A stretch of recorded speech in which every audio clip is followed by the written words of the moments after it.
Alhamdulillahi Rabbil Alamin wa huwa waliyyus salihin wassalatu wassalamu ala ashrafil mursalin sayyidina wa habibina Muhammad bin Abdullah wa ala alihi wa sahbihi wa man tabi'ahu bi ihsanin ila yaumiddin.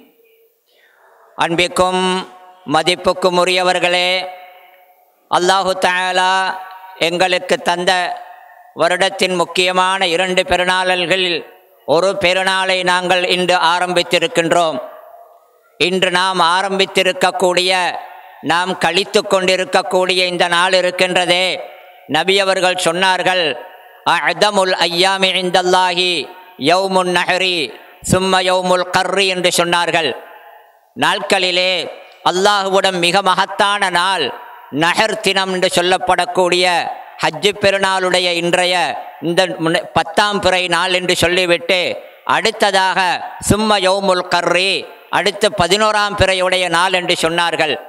மதிப்புக்குரியவர்களே, அஷுரு Dhul Hijjah என்று சொல்லுவோமே, துல்ஹிஜ்ஜா மாதத்தின் ஆரம்ப 10 நாட்கள் மிகவுமே சிறப்பு வாய்ந்த நாட்கள். ரமதானின் இறுதியில் இருக்கக்கூடிய 10 நாட்களை போன்று கிட்டத்தட்ட பொதுவாக இந்த 10 நாட்களும் சிறப்புமிக்க நாட்கள். அந்த 10 நாட்களிலே 10ஆவது நாளிலே நாங்கள் இப்பொழுது இருந்து கொண்டிருக்கின்றோம். அன்புக்குரியவர்களே, இங்கு 2 விஷயம். ஒன்று பெருநாள், அதனுடைய கொண்டாட்டம், அதனுடைய சந்தோஷம் என்ற ஒரு பகுதி. இன்னும் ஒன்று சிறப்புமிக்க நாள்களில் முக்கியமான ஒரு நாளில் நாங்கள் இருந்து கொண்டிருக்கின்றோம். இந்த நாள் மட்டுமல்ல, அடுத்து வரும் 3 நாட்களும் கூட ஐயாமு தஷ்ரீக் கண்டு அறியப்படக்கூடிய பிறை 11, 12, 13 இந்த நாட்களும் சிறப்புமிக்க நாட்களாகத்தான் இருந்து கொண்டிருக்கின்றன. எனவே இந்த நாட்கள் இந்த பருவத்தின் கடைசி நாட்களாக இருப்பதனால் இந்த நாட்களிலே நாங்கள் அல்லாஹு தஆலாவை ஞாபகிக்கக்கூடியவர்களாக, அமல்கள் செய்யக்கூடியவர்களாக இருந்து கொள்ள வேண்டும். இந்த நாளுடைய கண்ணியத்தை பேணக்கூடியவர்களாக இருந்து கொள்ள வேண்டும். அன்பிற்குரியவர்களே, இந்த பெருநாளில், குறிப்பாக ஹஜ்ஜு பெருநாளில் முக்கியமாக தக்பீர் என்றொன்று இருக்கின்றது. அந்த தக்பீரை நாங்கள் அதிகமாக சொல்ல வேண்டும். தக்பீர் சொல்லுவது நோன்பு பெருநாளில் தொழுகை முடிந்தவுடன், பெருநாள் தொழுகை முடிவதுடன் அது முடிந்துவிடும். ஆனால் ஹஜ்ஜு பெருநாளை பொறுத்தவரையில் தக்பீர் 13ஆம் பிறையின், அதாவது ஐயாமு தஷ்ரீக்கின் கடைசி நாளுடைய மகரிபு வரைக்கும் இருக்கின்றது. எனவே தக்பீர் என்ற இந்த மகத்தான திக்ரை, கண்ணியமான இந்த திக்ரை, ஆழமான அர்த்தங்கள் நிறைந்த ஒரு திக்ரை நாங்கள் உணர்ந்து சொல்லுவோம் என்றிருந்தால் எமது உள்ளத்திலும் எமது செயல்களிலும் பல நல்ல மாற்றங்களை கொண்டு வரக்கூடிய இந்த திக்ரை நாங்கள் நிறைய சொல்லுவதற்கு பழகிக்கொள்ள வேண்டும். மதிப்புக்குரிய சகோதரர்களே, இந்த நாட்கள் 2 பெருநாட்கள் வருகின்றன. எமக்கு தெரியும், பொதுவாக வருடத்தில் 2, இந்த 2லும் பெரிய பெருநாள் நன்றாக யோசித்து பார்த்தால் ஹஜ்ஜு பெருநாளாகத்தான் இருந்து கொண்டிருக்கின்றது. நாங்கள் நோன்பு பெருநாளை பெரிதாக கொண்டாடுவனாலும் இந்த பெருநாள் அதை விட சிறந்தது ஒரு விதத்தில். ஏனென்றால் இந்த பெருநாள் இன்றுடன் கிட்டத்தட்ட முடிவது கிடையாது. அடுத்த 3 நாட்கள் கூட பெருநாளில் நோன்பு பிடிப்பது கூடாது என்பது சட்டம் அடுத்த 3 நாட்களுக்கும் இருக்கின்றன. பிறை 13 முடியும் வரைக்கும் நாங்கள் இந்த 4 நாட்களும் நோன்பு பிடிப்பது கூடாது.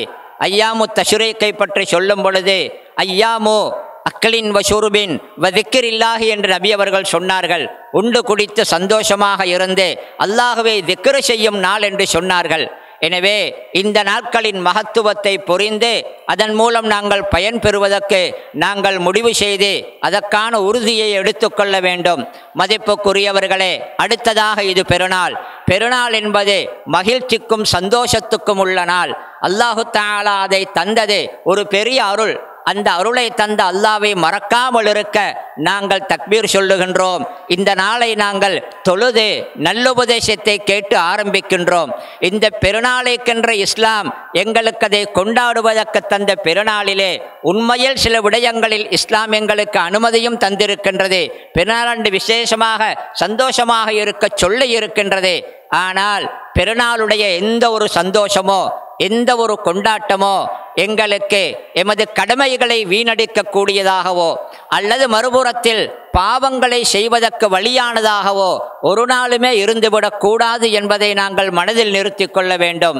மதிப்புக்குரிய சகோதரர்களே, பெருநாளுடைய தினத்திலே நாங்கள் சந்தோஷமாக இருக்கும் நாங்கள் இந்த தினத்திலே நல்ல காரியங்கள் பலவற்றை தேடி செய்ய வேண்டும்.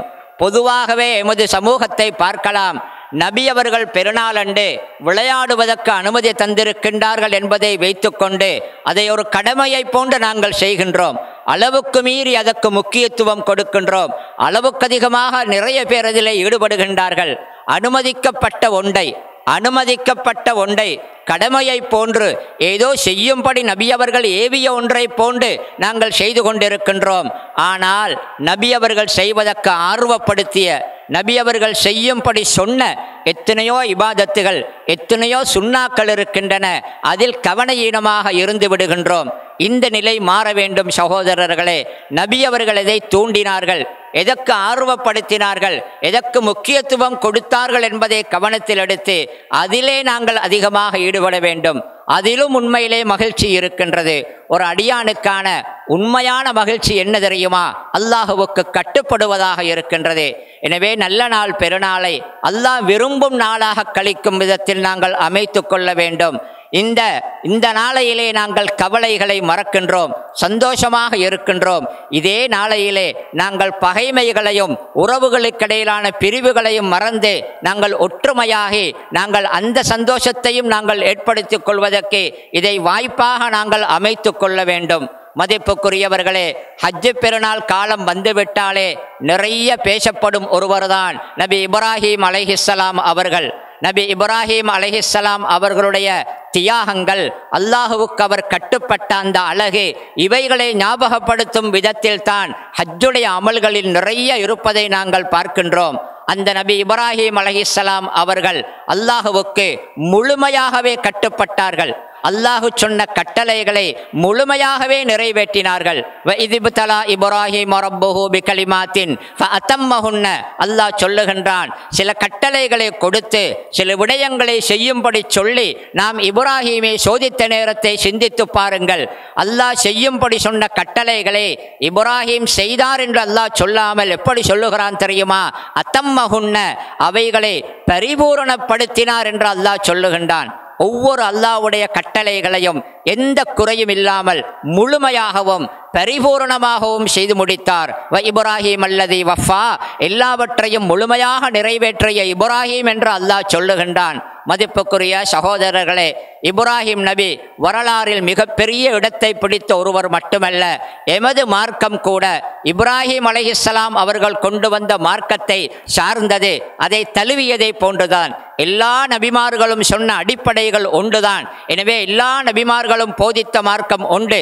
அதிலும் குறிப்பாக நபி இப்ராஹிம் அலைஹிஸ்ஸலாம் அவர்களுடைய மார்க்கத்தை பின்பற்றும்படி அல்லாஹ் நபி அவர்களுக்கு ஏவுகிறான். அனித்தபி மில்லத இப்ராஹிம ஹனீஃபா என்று அல்லாஹ் ஏவுகின்றான். அந்த இப்ராஹிம் நபியுடைய மார்க்கத்தை சாயலை கொண்டது எமது மார்க்கம் மட்டுமல்ல, எமது நபி கூட ரசூல் ஸல்லல்லாஹு அலைஹி வஸல்லம் அவர்கள் ஒரு நாள் சொன்னார்கள், இப்ராஹிம் நபி அவர்களை பற்றி சொல்லும் பொழுது, உங்களில் அவருக்கு மிகவுமே உருவத்தில் ஒற்றுமையானவன் நான் என்று சொன்னார்கள்.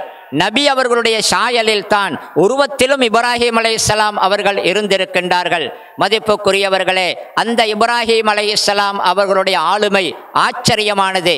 அல்லாஹ் சொல்லுகின்றான், இன்ன இப்ராஹிம கான உம்மத்தன், நிச்சயமாக இப்ராஹிம் ஒரு உம்மத்தாக இருந்தார் என்று. உம்மத் என்பதற்கு நிறைய பேர் பின்பற்றுவதற்கு தகுதியான, நல்ல விடயங்களில் முன்மாதிரியாக எடுத்துக்கொள்ளப்படுவதற்கு தகுதியான தலைவராக இருந்தார் என்று சொல்லுகின்றார்கள். குறிப்பாக தாபிஊங்களில் தப்சீரில் பிரபலமான இப்னு அப்பாஸ் ரலியல்லாஹு அன்ஹு அவர்களுடைய முக்கியமானவராகிய முஜாஹித் ரஹ்மத்துல்லாஹ் அவர்கள் அதற்கு விளக்கம் சொல்லும் பொழுது, இப்ராஹிம் உம்மத்தாக இருந்தார் என்றால் அவர் தனி மனிதனாக ஒரு சமூகமாக இருந்தார். அவருடைய காலத்தில் அவரை தவிர ஆரம்பத்தில் வேறு யாருமே மூமினாக இருக்கவில்லை. அவர் ஒருவர் மாத்திரம் அல்லாஹ்வை நம்பி தனி மனிதராக ஒரு சமூகமாக இருந்தார். இதை பார்க்கும் பொழுது இப்ராஹிம் அலைஹிஸ்ஸலாம் அவர்களை பொறுத்தவரையில் அந்த தனி மனிதரிலே ஒரு சமூகமே இருந்ததை போன்று இருந்தது. அவர் அந்த அளவுக்கு அவருடைய செயல்பாடுகளை உங்களுக்கு பார்க்கலாம். ஆயிரக்கணக்கான மக்களை கொண்ட ஒரு சமூகம் சாதிக்காத விடயங்களை அவர் சாதித்தார். ஆயிரக்கணக்கான மக்கள் தைரியப்படாத விடயங்களுக்கு அவர் தைரியப்பட்டார். ஆயிரக்கணக்கான மக்களுக்கு இல்லாத அந்த எல்லா உள்ளங்களையும் சேர்த்தாலும் வராத தைரியமும் உறுதியும் துணிச்சலும் அவருக்கு இருந்தது. எல்லாமே அல்லாஹுவின் திருப்தி என்ற ஒன்றுக்காகவே வாழ்ந்து முடித்த ஒருவர் தான் இப்ராஹிம் அலைஹிஸ்ஸலாம் அவர்கள். எனவே இப்ராஹிம் அலைஹிஸ்ஸலாம் அவருடைய வரலாறை பார்க்கும் பொழுது அல்லாஹுக்காக அர்ப்பணம் பண்ணுவது, தியாகம் பண்ணுவது, தான் கொண்ட கொள்கையிலே இனி இல்லை என்ற அளவுக்கு உறுதியை வளர்த்து கொள்வது, அந்த கொள்கையை பற்றிய தெளிவான அறிவுடன் இருப்பது, இதுவெல்லாம் இப்ராஹிம் அலைஹிஸ்ஸலாம் அவர்களுடைய வாழ்க்கையின் முக்கியமான அம்சங்கள். அந்த இப்ராஹிம் அலைஹிஸ்ஸலாம் அவர்களை பற்றி நாங்கள் பேசும் பொழுது நிறைய சொல்லுவது அவருடைய தியாகத்தை தான். இந்த பெருநாளைக்கே தியாக திருநாள் என்று சொல்லுவார்கள். தன்னிடமிருந்த தான் பெருமதியாக கருதிய எல்லாவற்றையுமே அல்லாஹ் கேட்டான் என்பதற்காக, அல்லாஹ்வுக்கு கொடுத்தால் நல்லது என்பதற்காக கொடுத்தவர்கள் தான் இப்ராஹிம் அலைஹிஸ்ஸலாம் அவர்கள். அந்த நபியுடைய வாழ்க்கை முழுவதுமே அல்லாஹு தஆலாவுக்கான அர்ப்பணம் தான் இருந்தது. அல்லாஹ் சொல்லிவிட்டால் ஒன்றை அதை உடனே செய்து முடிப்பதில் மிகவுமே முன்னிலையில் இருந்தவர்கள் தான் இப்ராஹிம் அலைஹிஸ்ஸலாம் அவர்கள். அல்லாஹுவின் கட்டளை என்று வந்துவிட்டால் அதில் கேள்வியோ பின்வாங்குதலோ சஞ்சலமோ சலனமோ இல்லாமல் அதை முழுமையாக நிறைவேற்றக்கூடியவர்களாக இருந்தார்கள். எல்லோருக்கும் தெரிந்த வரலாறு தான், நிறைய நாங்கள் பேசுவதுதான் அவருடைய அந்த சிறு மகனை அவர்கள் அறுப்பதற்கு முன்வந்தது என்பது இருக்கின்றதே, அது வரலாறில் மிக ஆச்சரியமானது தானே. இன்னஹாதா லஹுவல் பலா உல் முபீன், நிச்சயமாக இதுதான் மிக தெளிவான சோதனை என்று அல்லாஹ் சொல்லும் அளவுக்கு சோதனை வந்தது. எந்த தயக்கமும் இல்லாமல் அதற்கு முன் வந்தார்கள். மதிப்புக்குரிய சகோதரர்களே, இப்ராஹிம் நபி அலைஹிஸ்ஸலாம் அவர்களுடைய வாழ்க்கையை நிறைய படிக்க வேண்டும். அதிலிருந்து எமது ஈமானை எப்படி உறுதிப்படுத்திக் கொள்வது, நாம் அல்லாஹ்வுக்கு கட்டுப்படுவதில் எந்த அளவுக்கு வேகமாக, எந்த அளவுக்கு நாங்கள் துணிச்சலாக இருப்பது, அல்லாஹ்வுடைய மார்க்கத்தை நாங்கள் எந்த அளவுக்கு துணிச்சலாக சொல்லுவது, எல்லாவற்றிலுமே ஒரு ஆச்சரியம்தான் அவர்கள். தனிப்பட்ட வாழ்க்கையில் அல்லாஹ் சொன்ன கட்டளைகளை எல்லாம் எந்த தயக்கமும் இல்லாமல் முழுமையாக செய்த இப்ராஹிம் அலைஹிஸ்ஸலாம் அவர்கள் தான் கொண்ட கொள்கையை எப்படியாவது இந்த மக்களுக்கு உணர்த்த வேண்டும் என்பதிலே மிக உறுதியாக இருந்தார்கள். தனது தகப்பனுக்கு சொன்னார்கள், ஊர் மக்களுக்கு சொன்னார்கள். எல்லோருமே விக்கிரக வணங்கிகளாக இருந்தவர்கள், எல்லோருமே இணை வைப்பாளர்கள். தன்னிடமிருந்த ஏகத்துவத்தை எத்தி வைத்தார்கள். அந்த தேசத்தின் மன்னனாகிய நம்ரூதை கூட சந்தித்தார்கள். அவனுடனும் அவர்கள் விவாதித்தார்கள். அவனுக்கும் சத்தியத்தை விளங்கப்படுத்தினார்கள். எனவே நாம் பல சந்தர்ப்பங்களில் சத்தியத்தை இவருக்கு சொல்வதா, இவருக்கு சொன்னால் என்ன வரும், அல்லது இவருக்கு சொல்வதற்கு பயமாக இருக்கின்றதே என்று நினைக்கும் எல்லோரையுமே நபி இப்ராஹிம் அலைஹிஸ்ஸலாம் அவர்கள் அவர்களுடைய தாவாவினால் அவர்களுக்கு உணர்த்தினார்கள். எனவே இந்த இப்ராஹிம் அலைஹிஸ்ஸலாம் அவர்கள் தனிப்பட்ட வாழ்க்கையில் மட்டுமல்ல, தஅவாவுடைய வாழ்க்கையில் ஆச்சரியமான முன்மாதிரிகளை கொண்டவர்களாக இருந்து கொண்டிருக்கின்றார்கள். அந்த முன்மாதிரிகளை உணர்ந்து நாங்கள் செயல்பட வேண்டும். இப்ராஹிம் அலைஹிஸ்ஸலாம் அவர்களை பற்றி வரும் பொழுது ஆலு இப்ராஹிம், நாங்கள் ஸலவாத்திலும் சொல்லுகின்றோம் தஹியாத்துகளிலே இப்ராஹிமின் குடும்பம் என்று. இப்ராஹிம் அலைஹிஸ்ஸலாத்துக்கு அமைந்த மனைவி, அவருக்கு அமைந்த பிள்ளைகள் ஆச்சரியமாகவே அமைந்தார்கள். சாரா நாயகி பெண்களுக்கு மிக ஆச்சரியமான ஒரு முன்மாதிரி. சாரா நாயகி இந்த உலகத்தில் தனது கணவனையும் தன்னையும் தவிர ஈமான் கொண்டவர்கள் யாருமே இல்லாத சூழலில் கணவனுடனிருந்து அந்த தஅவாவுக்காக உறுதுணையாக இருந்தார்கள். அவர்களுடன் எகிப்து போன்ற நாடுகளுக்கு கூட பயணம் பண்ணிய வரலாறு தெரியும். அங்கே தனது கற்பையும் மானத்தையும் பாதுகாத்துக் கொள்வதற்கு அவர்கள் நடந்த வரலாறு எங்களுக்கு தெரியும். ஹாஜர் நாயகி மாத்திரம் என்ன, நபி அவர்களுக்கு முதலாவதாக பிள்ளை பெற்று கொடுக்கின்றார்கள்.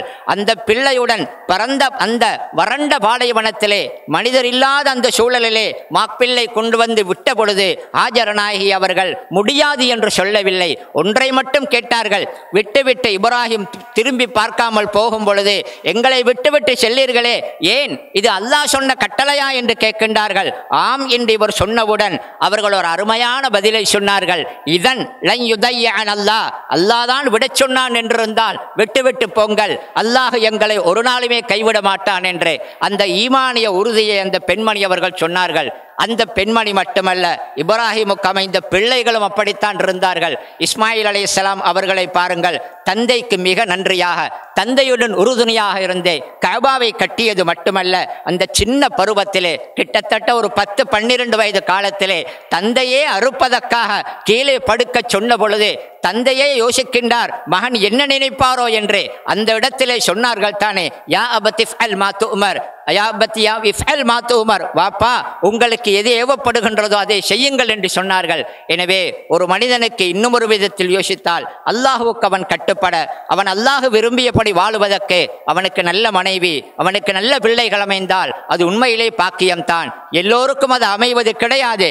அல்லாஹு தாலாவிடம் இப்ராஹிம் அலைஹிஸ்ஸலாமே கேட்டார்கள், நல்லவர்களாக வாழ்ந்து விட்டார்கள் என்பதனால் எல்லோருமே நல்லவர்களாகி விட மாட்டார்கள். அல்லாஹ் சொன்னான், இப்ராஹிமே உன்னை நான் தலைவராக ஆக்கப் போகின்றேன், தலைவராக ஆக்கின்றேன் என்று. இப்ராஹிம் அலைஹிஸ்ஸலாம் திருப்பி கேட்டார்கள், வமின் ஸுர்ரியத்தி, என்ற பிச்சலத்தில் பரம்பரையில் வருபவர்களையும் தலைவர்களாக ஆக்கு என்று கேட்ட பொழுது அல்லாஹ் சொன்னான், லா யனாலு அஹ்தித் தாலிமீன், அவர்களில் கெட்டவர்கள் வருவார்கள், அநியாயக்காரர்கள் வருவார்கள், அவர்களுக்கு கிடைக்காது என்று சொன்னான். எனவே எமது பிச்சலத்தில் நல்லவர்கள் வருவதற்கு நாங்கள் துஆ கேட்க வேண்டும், நல்லவர்கள் உருவாகுவதற்கு துஆ கேட்க வேண்டும். நல்ல குடும்பம் அமைந்தால், நல்லவர்களாக எமது குடும்பத்தில் உள்ளவர்கள் அமைந்து விட்டால் அல்லாஹுவுக்கு கட்டுப்படுவது எமக்கு இலேசாகிவிடும். நபி இப்ராஹிம் அலைஹிஸ்ஸலாத்துடைய வாழ்க்கையை படிக்கக்கூடிய நாங்கள் முக்கியமாகவே திருப்பி திருப்பி சொல்லும் ஒன்றுதான் தியாகம். தியாகம் என்ற ஒன்றை நிறைய சொல்லுகின்றோம். இந்த திருநாள் கூட தியாக திருநாள் என்று சொல்லுகின்றோம். வாழ்க்கையில் கொஞ்சம் சிந்திப்போம், எமது வாழ்க்கையில் எங்கு தியாகம் இருக்கின்றது,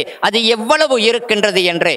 மற்றவர்களுடைய நலனுக்காக, அல்லாஹுடைய திருப்திக்காக, அவன் சொன்னான் என்பதற்காக, உயரிய இலட்சியங்களை அடைந்து கொள்ள வேண்டும் என்பதற்காக எமக்கு விருப்பமானவைகளை நாங்கள் எந்த அளவுக்கு செலவழிக்கின்றோம், எந்த அளவுக்கு விட்டு கொடுக்கின்றோம் என்பதை கொஞ்சம் நாங்கள் சிந்திக்க வேண்டும். நாங்கள் வரலாறை வைத்து பெருமையாக சந்தோஷமாக பேசுகின்றோமே தவிர எமது வாழ்க்கையை அதை கொண்டு திருத்திக் கொள்வதில்லை. எம்மிடத்தில் தியாகம் பெற வேண்டும். நாம் பணத்தை அல்லாஹுடைய பாதையில் செலவழிக்க வேண்டும், எமது நேரத்தை செலவழிக்க வேண்டும், எமது வளங்களை செலவழிக்க வேண்டும், எமது சொத்துக்களை பெருமதி மிக்கவைகளை அடுத்தவர்களுடைய சந்தோஷத்துக்காக, அடுத்தவர்களின் நலனுக்காக கொடுக்க வேண்டும். அந்த தியாகம் என்பது எமது வாழ்க்கையில் வர வேண்டும். நாமே எம்மை கேட்டுக்கொள்ள வேண்டும், எந்த அளவுக்கு அது வாழ்க்கையில் இருக்கின்றது என்று. மிக கடைசியாக அன்பிற்குரியவர்களே, பெருநாள் தினத்திலே நாம் செய்யும் வேலைகளில் ஒன்றுதான் வாழ்த்து தெரிவிப்பது என்பது. இது உண்மையிலே நல்ல விஷயம்தான். சஹாபாக்கள் கூட பெருநாள் நாளையில் சந்தித்துக் கொண்டால் ஒருவர் மற்றவரை பார்த்து தகப்பலல்லாஹு மின்னா வ மின்கும், எங்களிலிருந்தும் உங்களிலிருந்தும் அல்லாஹ் ஒப்புக்கொள்வானாக, ஏற்றுக்கொள்வானாக என்ற அந்த துஆவை கேட்பார்கள். வாழ்த்து சொல்வது ஒரு நல்ல பழக்கம். அந்த வாழ்த்தை சொல்லுவதன் மூலமாக எமது நட்புகளை வளர்த்து கொள்ள, எமது உறவுகளை இன்னும் பலப்படுத்திக் கொள்ள வசதியாக இருக்கும். ஆனால் இன்றைக்கு நிறைய சோசியல் மீடியாக்கள் மூலமாக வாழ்த்துக்கள் பல படங்கள் வடிவங்களிலும் பல வடிவங்களிலும் வருகின்றன. வாழ்த்து என்பது பெரும்பாலும் துஆ தான். வாழ்த்து என்பது பெரும்பாலும் ஒரு பிரார்த்தனை தான். குறிப்பாக நாம் பெரும்பாலும் பிரார்த்தனை தான் புரிகின்றோம். எனவே வாழ்த்துக்களை சொல்லும் பொழுது கேட்பது ஒரு துஆ என்ற அந்த மகத்துவத்தை மனதில் வைத்துக் கொள்ள வேண்டும். துஆவுடைய கண்ணியத்துக்குரிய முறையிலே அந்த வாழ்த்துக்களை நாங்கள் அமைத்து அந்த வாழ்த்துக்களை நாங்கள் பரிமாறிக்கொள்ள வேண்டும். வல்லா அல்லாஹு தஆலா இந்த நல்ல நாள் பெருநாளை அல்லாஹு தஆலாவுக்கு பொருத்தமான நாளாக கழித்து அடுத்து வரும் நாட்களிலும் பயன்பெற்ற கூட்டத்தின் நின்றுமாக எம் அனைவரையும் ஆக்குவானாக. வ ஆகிரு தஅவானா அனில் ஹம்துலில்லாஹி ரப்பில் ஆலமீன்.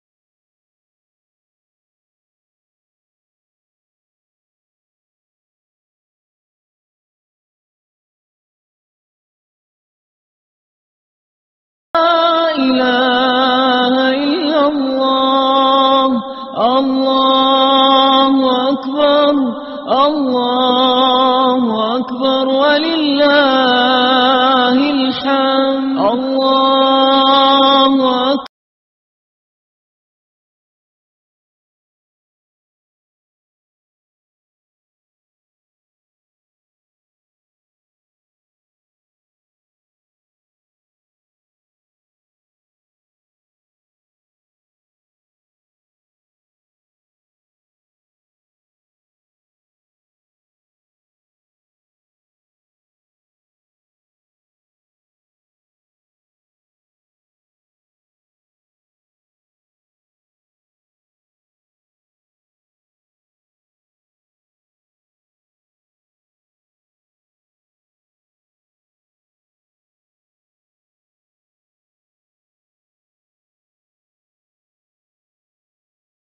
Allah